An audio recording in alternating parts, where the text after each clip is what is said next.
Hey everyone, LWJ here, and today I'm going to give you guys a few movie reviews. Um, Basically, since the summer ended, I've seen 3 movies so far. And you'll remember during the summer I saw a whole shitload of movies. I actually saw quite a few these past couple months already. So, without further ado, let's kick off this one. And first, uh, first of all, the legal bullshit out of the way. This is a personal, private review. It is protected under the Fair Use Act. All images are copyright their own companies. No copyright issues are intended. First up, Real Steel. Now, this one was the first movie the only movie of these 3 that I actually paid for.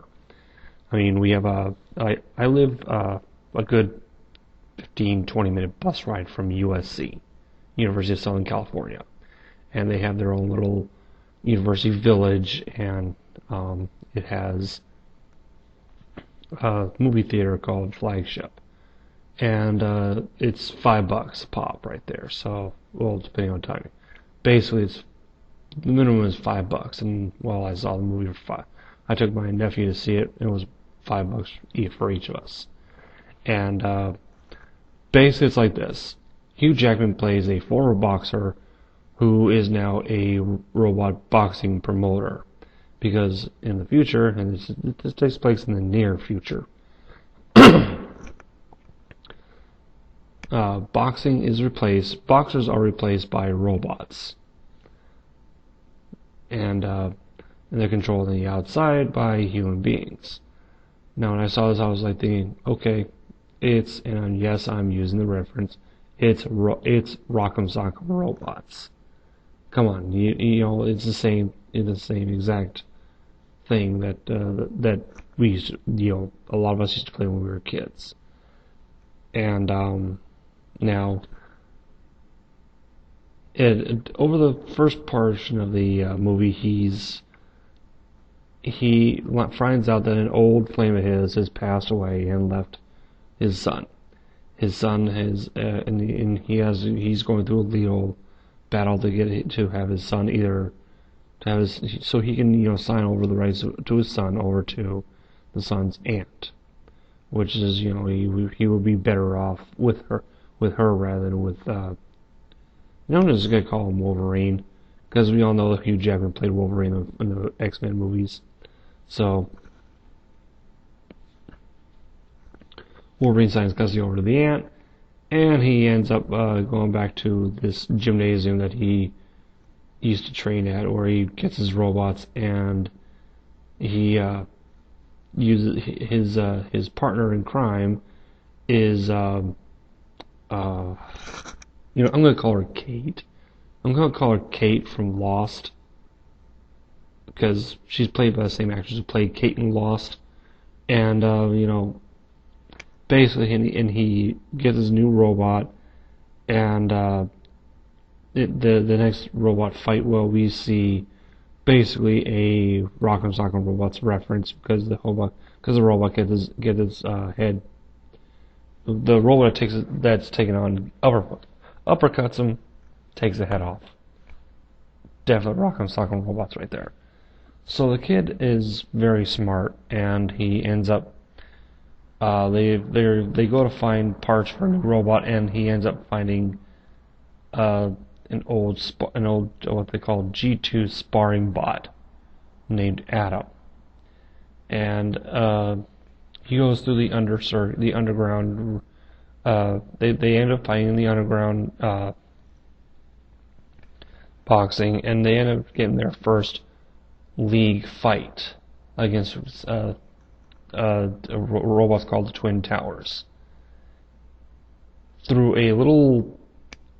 fighting the Twin Towers, Wolverine finds a little weakness in him and ends up beating the crap out of him. Well, then little family thing happens, and the kid ends up back with his aunt, but Wolverine takes him and says, "I got you the fight you've always wanted," which is a fight against the big champion of the robot box world. And well, he ends up fighting him, and most of the way through it, through the part of the way through the bout, up until the last round, the tool that they were using, which was it was a headset, and they were telling Adam what to do, rather than using the usual stick on the outside, joystick on the outside, joystick remote on the outside. He used combos using that system, but it got damaged to the point where they couldn't use it. So the kid ends up putting the Atom in shadow mode. So you see Wolverine on the side of the ring, and he is basically fighting the match himself. Only he's not getting hurt, but Atom is. Well, I'm not gonna spoil it. He ends up using an old technique that a lot of boxers actually use, and comes back, and I'm not gonna spoil it by just saying, but basically, what do I think about this movie? It's a good movie, but I would recommend you rent it. I mean, I was satisfied with paying $5, but I wouldn't want to pay any more than that, because to me it was a good movie, but not really awesome type movie. I mean, I'm glad they actually made a live action version of Rock'em Sock'em Robots, but it's like I said, it's decent. Now on to the next film, Puss in Boots, which is which is basically the character we remember from the Shrek films. Now, when I first saw Shrek 2, I thought to myself, now they got the perfect person to the voice of Puss, Antonio Banderas. And he, to me, is a really good actor. And when they picked him to do it, I thought it was awesome. And when the Shrek movies ended, I was like, okay, that means we're done. They announced actually that they were going to be doing a spin-off movie. And I'm thinking, well, with who? I mean, you can't. The only character I can see would be Puss in Boots, in which they did. And basically, it's a prequel type story. Basically, Puss in Boots before he met up with Shrek. And it starts off, he's an outlaw, and he ends up finding out that someone knows about someone has these. We find out that he's been looking for this thing for most of his life, and it's the goose that lays golden eggs. In this case, it was a gosling, it was a baby goose. I don't know how that can be possible, but yeah, whatever. So we end up seeing him coming across to get these magic beans that grow the beanstalk, because we all remember the Jack and the Beanstalk story. Well, he tries to get the beans, and he comes across a cat burglar, Kitty Softpaws, played by Salma Hayek. And I'm thinking to myself, Salma Hayek and Antonio Banderas in a movie again. Okay? A lot of movies I've seen with Antonio Banderas, his female counterpart, in some cases, has been Salma Hayek. And I can see that those two actually work well together. But back on the movie, he ends through Softpaws, he ends up meeting up with an old friend of his, Humpty Dumpty, played by Zach Galifianakis, and we come across he says that, oh, I've been wanting to do this ever since we went our separate ways, and he said, and Puss said, well, I've been wanting to do this for the same reason. I've been wanting to find this whole thing, and then it goes from, I would say, at this point, it goes from what I would say a comedy to an adventure movie, because I'm gonna agree with Doug Walker when he reviewed it on his website. First third of the movie, they knock out most of, if not all, the jokes. It's a base of a comedy. Second third of the movie, it's an adventure. They go and they go to the right spot to plant the beans. They plant the beans. The beanstalk grows. They go into the giant's castle, which, as we all know, the giant's not there anymore because Jack killed him. And they end up getting the goose, but they're being chased by this creature, which we later find out is its mother. Sorry, I'm drinking coffee while I'm doing this review, because I'm doing this review at 3:40 in the morning at my work. Anyway, after they got back to the village, it then turns into a what the fuck kind of movie, a totally different movie. And I just think to myself, okay, here's where it gets a little ridiculous. The creature ends up attacking the film, ends up attacking the town. I'm like, oh man, they just went all over the place with this movie. Basically, Humpty saves the day. Humpty and Puss save the day.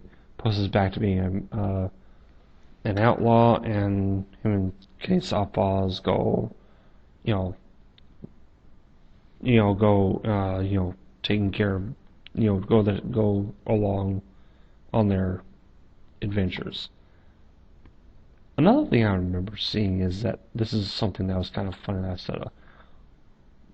At one point, Puss uses a horse. And I'm thinking to myself, what the fuck? Where did he get Epona? For those of you who don't know, Epona is the horse Link uses in Legend of Zelda. Okay, for all you Zelda fans. But my feeling of this movie, like I said, first third, funny. Knocked out most of, if not all, the jokes right there. Second third, adventure. Not a good transition. Last third is like, what the fuck? All this, and then you pull this shit on us. It's rental material again. Like Real Steel, it's rental material. So, next one. And finally, the third and final movie that I've seen recently, Tower Heist. Tower Heist it's basically the Bernie Madoff story, because a rich person screws people out of money. That's it. In this case, it's Alan Alda plays a billionaire who lives in a penthouse in a big, large building in New York that is managed by Ben Stiller. And his concierge is Casey Affleck, and one of the maids is the girl from Precious, and Gabora Sidibe, and there's also someone that they have to evict from the place, a squatter played by Matthew Broderick, and they end up finding out that all of the employees and Broderick were all screwed over by Alan Alda financially through a Ponzi scheme. They want to get him back. Well, another thing that happened was one of the doorman who had been working most of his entire life. He was getting ready to retire.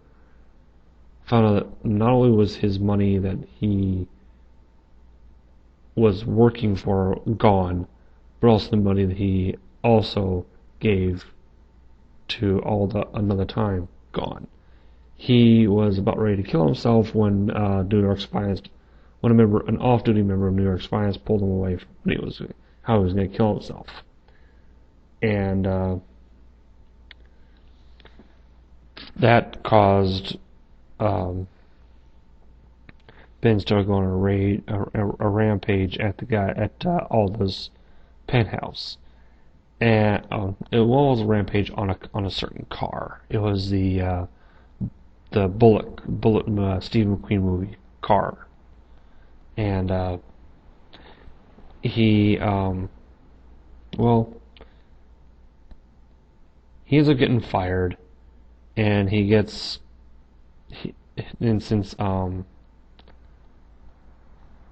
since Casey Affleck was with him, he was fired too, and Broderick was with him, and he was evicted from the place. Well, they end up saying, okay, we're still going to get their money, get everyone's money, but we need to act like criminals. Who did Ben Affleck knew? I mean Ben Stiller. I say Ben Affleck because of Casey Affleck. Duh. Who did Ben Stiller know?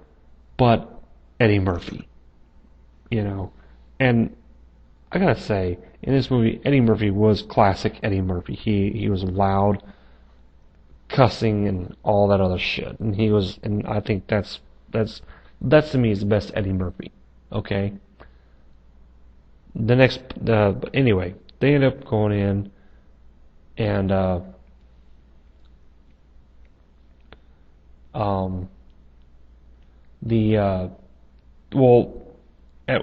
also at one point the FBI finds the FBI is getting ready to put him in jail, and they actually found out he was gonna walk.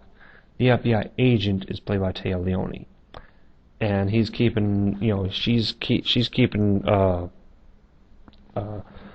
Stiller's character informed of what's going on, and they end up moving the court date to Thanksgiving Day. And that I thought was okay, interesting.